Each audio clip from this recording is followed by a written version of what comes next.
বাংলাদেশের চতুর্দিকে গেউ গেউ গেউ গেউ শুরু করছে ভারতের দলে। কথা কয় না, কথা কয় না। শুনিয়ে রাখো, আমরা তালুতের ইতিহাস জানি। মাত্র কয়েকজন সৈনিক লয়া তালুত এবং দাউদ আলাইহিস সালাম জালুতকে নিস্তেনাবুদ করে দিয়েছিল। তোমরা যদি মনে করো বাংলাদেশে অস্ত্র নাই, তবে জানিয়ে রাখো ইমানদার আছে। ইমানদার সামনে আগাইলে বেঈমান 1 মিনিটের জন্য টিকতে পারবে না। ঠিক কিনা বলেন? নারে তাকবীর, নারে তাকবীর। ইসলামের শত্রুরা, ভারতের দালালেরা, ইসকনের দালালেরা, নারে তাকবীর। অল্প কয়েকজন সৈন্য নিয়ে সামনে আগাতে লাগলেন। সমরাস্ত্রে সজ্জিত জালুতের সৈনিকেরা দেখে হাসে। দেখতেও তো আমাদের থেকে দুর্বল, সংখ্যায়ও কম, যুদ্ধাস্ত্র এদের সঙ্গে নাই। আমরা তো সব দিক থেকেই পারদর্শী, এই মাত্র কয়েকটা আমাগরে কি করব?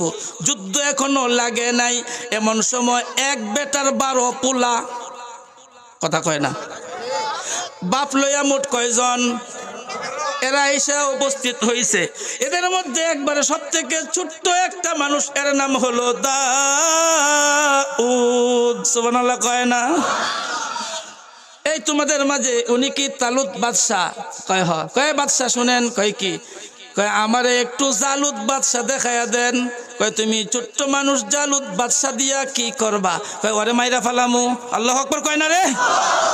একটু আগেই না কইছি? হ্যাঁ, तलवार पकड़ हु के निकल मैदान असीर, तलवार पकड़ हु के निकल मैदान असीर, दुश्मन के मुकाबल तू लगा नाराए तकबीर, दुश्मन के मुकाबल तू लगा नाराए तकबीर।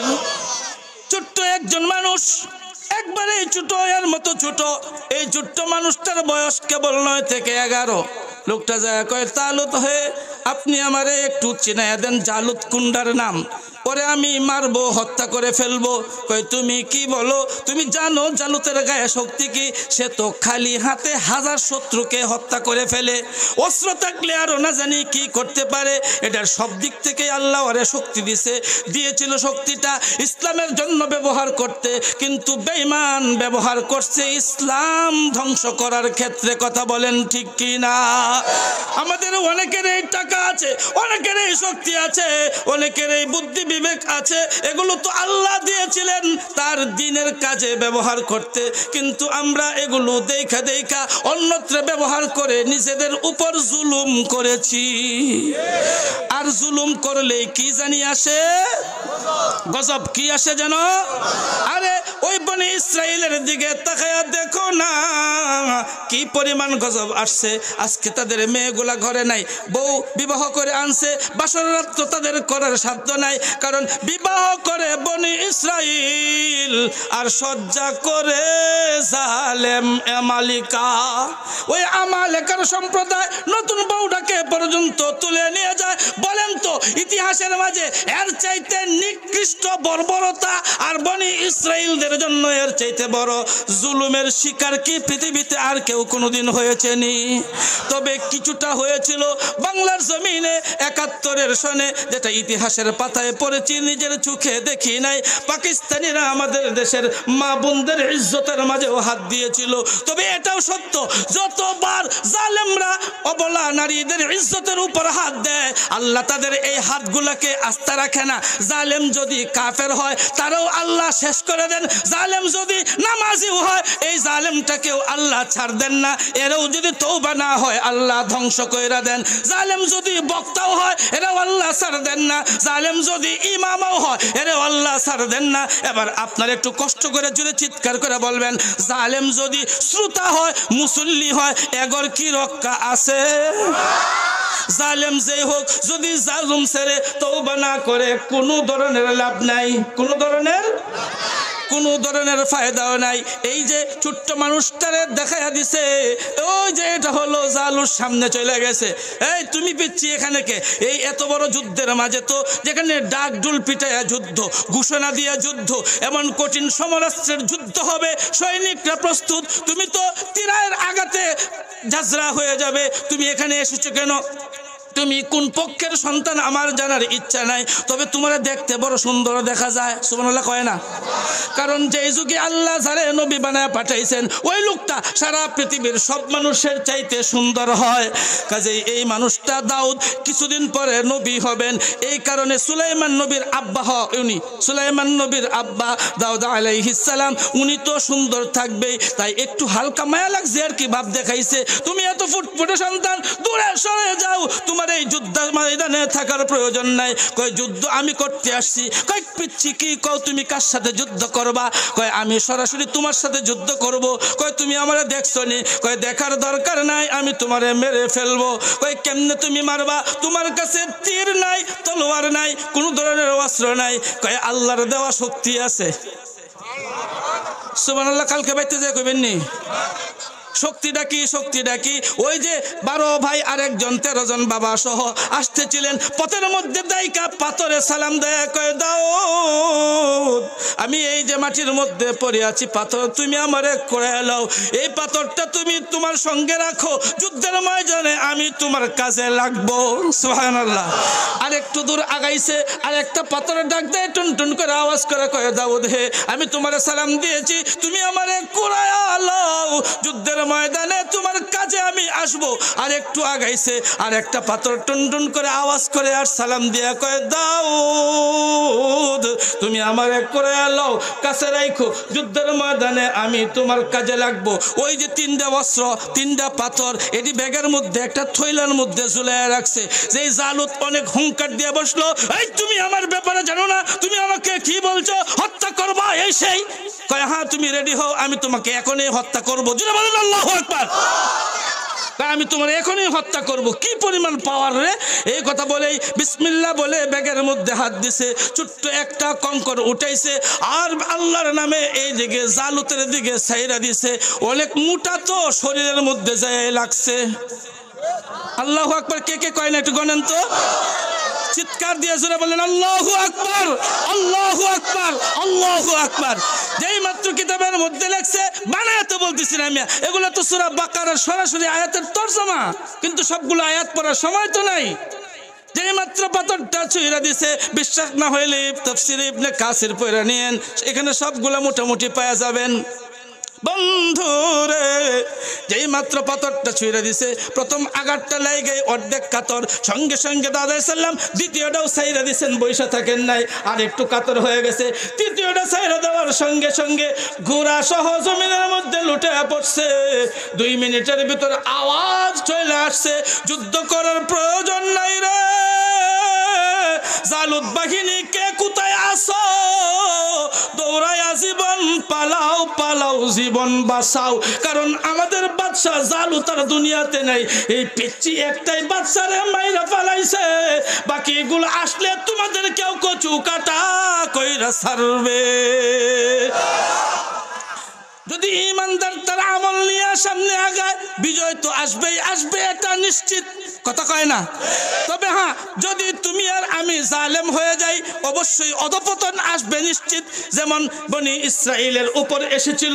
তাই শুরুতে পড়েছিলাম, আগার খাহি হাম নিশিনি বা খুদা গুনাশি নদ্দর হুজুরে আউলিয়া দর হাকিকত গশতাই দুর আজ খুদা গর সুবিদর সাহবতে আজ আউলিয়া গর তু সঙ্গে খারব মার মারশুবি চুব সাহেব দিল রসি গৌহর শাবি।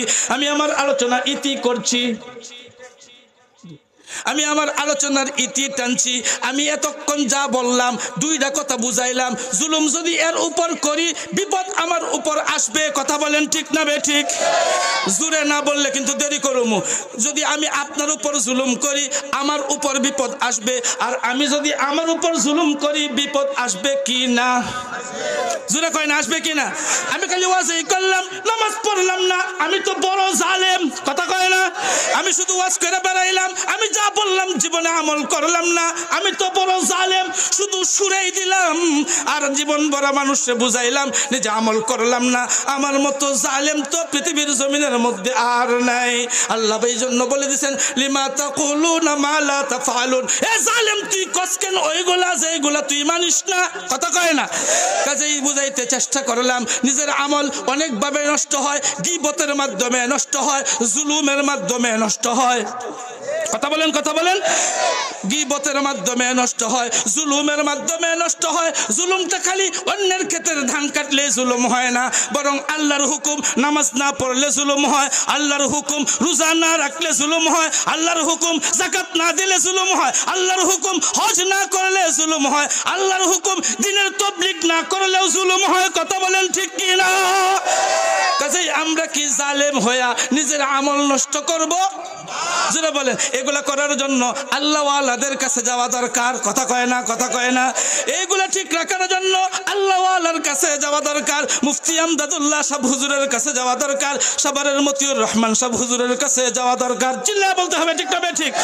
বারেক গ্রামের হুজুরদের কাছে যাওয়া দরকার। এজন্য এই বড় বড় উলামা ইকরামদের কাছে যখন যাব তাহলে নিজের থেকে জুলুম সরে যাবে, আর আমি জালেম হব না। এদের কাছে গেলে আমার জবান থেকে গীবত চলে যাবে, আমি আর কোনোদিন এই ধরনের স্পর্শকাতর গুনাহের মধ্যে শামিল হব না। এই জন্য কবি বলছেন আগার খাহি হাম নিশিনি বা খুদা গুনাসিনাত দর হুজুরে আউলিয়া। এ তুমি যদি তোমার ঈমান তোমার আমল সবগুলা লয়া কবরে যাইতে চাও, ঠিকঠাক মতো কবর পর্যন্ত এগুলা লয়া যাইতে চাও, একজন আল্লাহ ওয়ালার পায়ের কাছে যায় বৈশা যাও। আর তুমি যদি মনে করো না না আমার আর হেফাজতের প্রয়োজন নাই, ও ভাই সম্ভব না। হেফাজত না করলে শয়তান ছুবল মেরে নিয়ে যাবে, হেফাজত না করলে এই কষ্টের ওয়াজ শোনার সবগুলা দুনিয়া দুঃখা দিয়া নিয়ে যাবে। এই যে দুনিয়া তো আর একটা মানুষের পকেটে পকেটে আছে না নাই, এইখানে বৈশা বৈশা ওয়াজ শুনবে, আর রাত্রে যখন যায় শুইবে এই দুনিয়া সবগুলা ওয়াজ খায়া লাবে। একটু আওয়াজ করলে কি ভাই কষ্ট হয়? এই সবগুলো আওয়াজ এই দুনিয়া নামক যন্ত্রটা খেয়ে ফেলবে, কারণ এটা আখিরাতের কাজে যতটুকু ব্যবহার করি এর চাইতে বেশিরভাগ ব্যবহার করি দুনিয়ার কাজে, ঠিক না বে ঠিক? এজন্য ভাই আজিজ যতটুকু আমল আছে কবর পর্যন্ত নিয়ে যেতে চাই, আমরা রাজি আছি না নাই? যতটুকু আমল আছে কবর পর্যন্ত নিয়ে যেতে চাই। কবর পর্যন্ত নিয়ে যাওয়ার জন্য শর্ত হলো এই এই এই এই বর্ণিত দোষগুলো থেকে বাঁচতে হবে। আর যদি দোষগুলো থেকে বাঁচতে চাই অবশ্যই একজন আল্লাহ ওয়ালার কাছে সবসময় যাতায়াত থাকতে হবে, তাবলীগের মুরব্বির কাছে যাতায়াত থাকতে হবে, হক্কানি পীরের কাছে যাতায়াত থাকতে হবে। এজন্যই তো কবি সংক্ষেপে বলছেন আগার খাহি হাম নিশিনি বা খুদা গো নসিনাত দর হুজুরে আউলিয়া দর হাকিকত গশতাই দুর আজ খুদা গর সুফি দুর সাহবতে আজ আউলিয়া গরত সঙ্গে খারাব মার মরসুবি গরত সঙ্গে খারাব মার মরসুবি চুব সাহেব দিল রসি গাও হরশাবি। তুমি যদি আল্লাহ ওয়ালা থেকে দূরে সরে যাও, তুমি যদি আল্লাহ ওয়ালা থেকে দূরে সরে যাও, জানিয়ে রাখো একদিন আল্লাহ থেকেই দূরে সরে যাইবা। কাজেই আল্লাহ থেকে দূরে যাইতে চাই না, বরং আল্লাহর কাছে যাইতে চাই, কথা বলেন ঠিক কি না? আল্লাহ থেকে দূরে যাওয়া যাবে না, আল্লাহর কাছে যাওয়া লাগবে। বান্দার তো এটাই সব থেকে বড় চাওয়া দরকার, সব থেকে বেশি চাওয়া দরকার। ইবনুল ফারিস রহমতুল্লাহি আলাইহি যখন মৃত্যু সজ্জায় চলে গেলেন, এই আমার পরবর্তী বক্তা নিয়ে আসেন, এটাই আমার শেষ কথা। ইবনুল ফারিস রহমতুল্লাহি আলাইহি বলেন, যখন এই এদিক তাকান, খুব গুরুত্বপূর্ণ একটা কথা। ইবনুল ফারিস অনেক বড় একজন আল্লাহ ওয়ালা ছিলেন। উনি যখন মৃত্যুবরণ করবেন, মৃত্যুর কোলে যখন ঢলে পড়লেন, এদিক এদিক এদিক, আচ্ছা হুজুরে তো আমি আইতে কইছি, তাহলে আপনারা আমার দিকে না তাকা ওদিক তাকাইছেন কে? ছেড়ে দিব না কথাটা শেষ করবো? এদিক তাকান। ইবনুল ফারিস রহমতুল্লাহি আলাইহি যখন মৃত্যুর শয্যায়, এমন সময় একটা কথা মনে রাখবেন, আপনি জান্নাতি হইলে আপনারে আল্লাহ জান্নাতটা দেখায়া মরণ দেবে, আপনি জাহান্নামী হইলে জাহান্নামটা আপনারে আল্লাহ দেখায়া মরণ দেবেন। এই জন্য যখন ইবনুল ফারিস দুনিয়ার জমিন থেকে বিদায় নেবে, জান্নাতটা তার সামনে ধইরা দিছে। ইবনুল ফারিস মাথাটা ঘোরায়া এইদিকে নিয়ে গেছে, ফেরেশতারা দৌড় দিয়া জান্নাতটা এইদিকে ধরছে, আবার তিনি মাথাটা ঘোরায়া এই এদিকে নিয়ে গেছে। ফেরেশতারা আল্লাহরে জিজ্ঞেস করে, হুজুর কেমনে বুঝলেন? বুঝানোর সময় নাই, হুজুর চলে আসছে। কেমনে বুঝলেন? বুঝছি যে এইভাবেই বোঝা দরকার। আল্লাহকে ফেরেশতারা প্রশ্ন করেন, আল্লাহ সব মানুষ তো জান্নাতের জন্য পাগল, কিন্তু তোমার বান্দা ইবনুল ফারেসের সামনে যখন আমরা জান্নাতটাকে ধরি, মাথাটা ঘুরাইয়া আরেক দিকে লয়ে যায়, এই দিকে ধরি এই দিকে নিয়ে যায়, ব্যাপারটা বুঝলাম না। বিড়বিড় করে তিনি কয়েকটা কথা বলছিলেন, কথাগুলোর সংক্ষিপ্ত তর্জমা হলো, ওগো আল্লাহ, আমার জীবনের পুরস্কার যদি এই জান্নাত হয়, আমার জীবনের পুরস্কার যদি এই জান্নাত হয়, আমি বলবো আমি আমার জীবনটাকেই নষ্ট করে ফেলেছি। তার মানে হলো আমি আমার জীবনটাকে জান্নাতের জন্য দেই নাই, জান্নাতের জন্য তাহাজ্জুদ পড়ি নাই, জান্নাতের জন্য এত কষ্ট করি নাই। আমি বরং কষ্ট করেছি তুমি মালিকরে দেইখা মৃত্যুবরণ করার জন্য।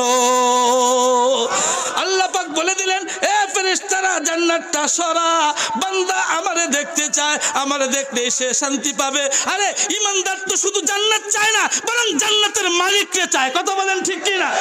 ইমানদার তো শুধু জান্নাত চায় না, জান্নাতের মালিককে চায়। মালিককে পাওয়ার জন্য নেক আমল আরো সঞ্চয় করা দরকার আছে না নাই? আমরা তো ভুল করে নিজেদের সঞ্চিত আমলগুলা চার দোকানে যায় দিয়ে দিতেছি, গীবত করে নিজের উপর জুলুম করে করে দিয়ে দিচ্ছি। হাতে ধরি, পায়ে ধরি, বাবা ডাকি, চাচা ডাকি, ভাই ডাকি, নিজের জীবনের সঞ্চিত আমল কাউকে দেব? আল্লাহ রাব্বুল আলামিন কথাগুলোর উপর প্রথমে অধমকে, পাশাপাশি আপনাদেরকে আমলের তৌফিক দান করুন। আমিন আমিন জোরে কোন। ওয়া আখিরু দাওয়ানা আনিল হামদুলিল্লাহি রাব্বিল আলামিন।